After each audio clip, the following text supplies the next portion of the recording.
Robbie, how are you doing? Yeah, man. How are you? Good, good.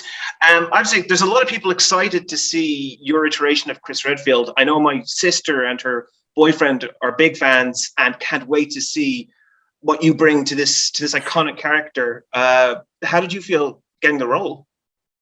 Oh man, it was a dream come true for me. I grew up on the games. Like one of my earliest childhood video game memories is playing in the dark and the dogs jumping through the windows and scaring the shit out of me. Mm-hmm. I've been a big fan. I love the movies. I thought Mila Jovovich was awesome. My buddy Sean Roberts played Wesker.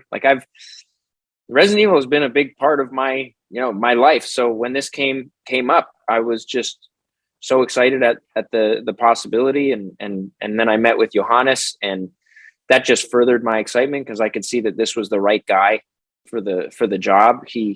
His take on it was great. His script was great. You could tell he was a fan of the games and wanted to really, adapt Resident Evil 1 and 2. So, I mean, I was just very lucky.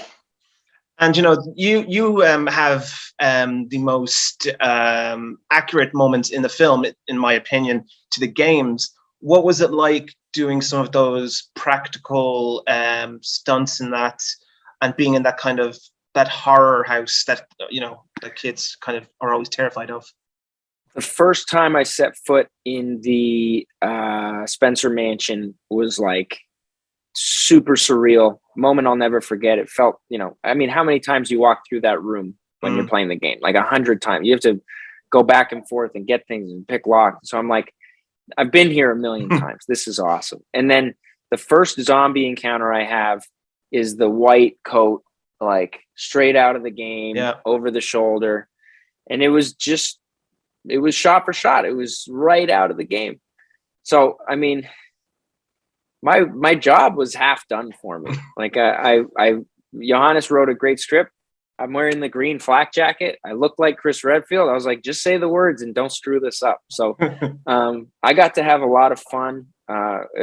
For me, it was very much like, kind of living out a childhood dream.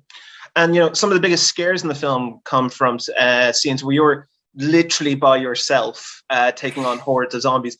What were those scenes like to film, especially some of the scenes that were in the dark?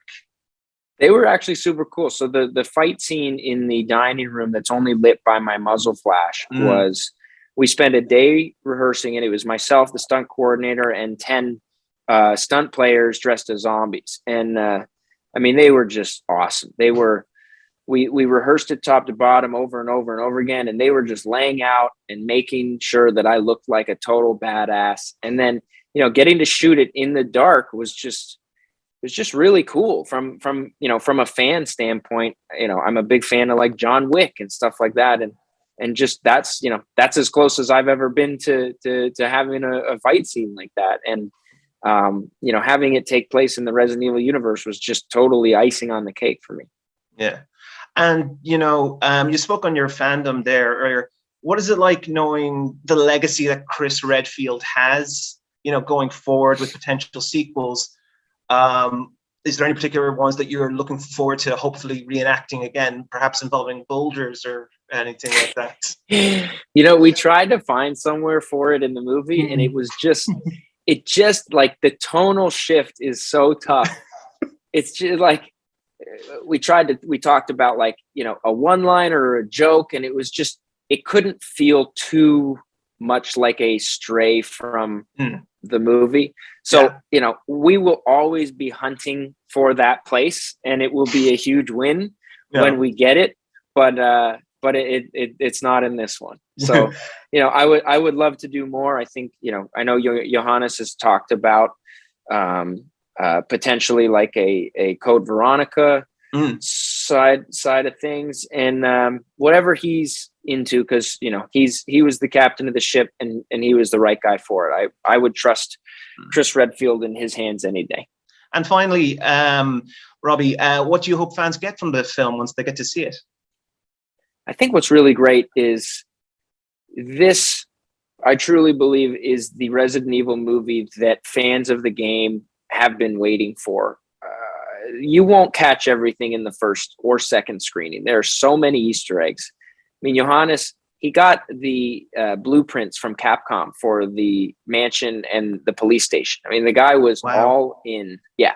And if you haven't played the games, then it's a great introduction to this world and an origin story for Resident Evil. And I mean, there's a reason Resident Evil has been as successful as it has been. You know, it's beloved. So I think I hope that it brings new fans to the franchise, and I hope that it delivers on what current fans are hoping for.